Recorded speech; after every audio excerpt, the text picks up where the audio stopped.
ఆంధ్రప్రదేశ్ రాష్ట్ర ముఖ్యమంత్రి అయినటువంటి నారా చంద్రబాబు నాయుడు గారు ఆయన పరిపాలనకు వచ్చిన దగ్గర నుంచి కూడా క్రీడాకారులని మెగా బేస్ ద్వారా టీచర్స్ ని మొత్తం మీద టీచర్స్ ఎగ్జామ్ లేకుండా కూడా 450 మందికి పోస్ట్ ఇచ్చినటువంటి ఘనత తెలుగుదేశం పార్టీది, నారా చంద్రబాబు నాయుడు గారిదని మనం చేస్తాం. అంతేకాకుండా ఈనాడు క్రీడాకారులకి ప్రాముఖ్యత ఇచ్చినటువంటి మహానుభావుడు ఎవరంటే చంద్రబాబు నాయుడు గారు.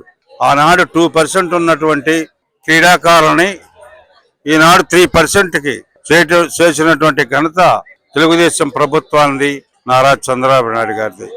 అలాగే ఈనాడు రాష్ట్ర వ్యాప్తంగా కూడా గవర్నమెంట్ పరంగా ఇలాంటి కార్యక్రమాలు చేపట్టి 13 జిల్లాలు కలిసేటట్టు వచ్చేటట్టుగా చేసి అందరినీ కలిపి ఈనాడు క్రీడాకారులను ప్రోత్సహించినటువంటి మహానుభావుడు చంద్రబాబు నాయుడు. అలాగే ఈనాడు ఈ నియోజకవర్గంలో చీఫ్ విప్ గారైనటువంటి మా స్థానిక శాసనసభ్యులు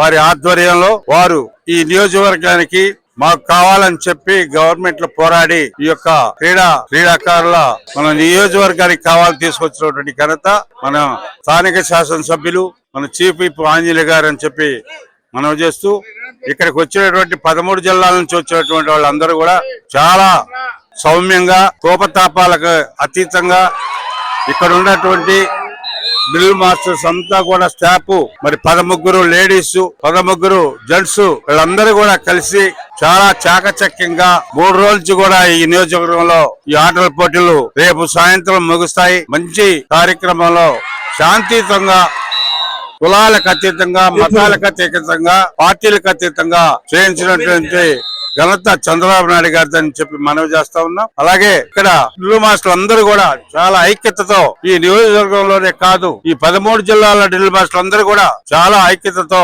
ఆటల పోటీల్లో పాల్గొని ఈ యొక్క నియోజకవర్గంలో మంచి పేరు తీసుకురావడానికి వాళ్ళు పోరాడుతున్నటువంటి ఘనత ఈ యొక్క నియోజకవర్గ డ్రిల్ మాస్టర్లు మనవి చేస్తూ సెలవు తీసుకుంటా ఉన్నాం.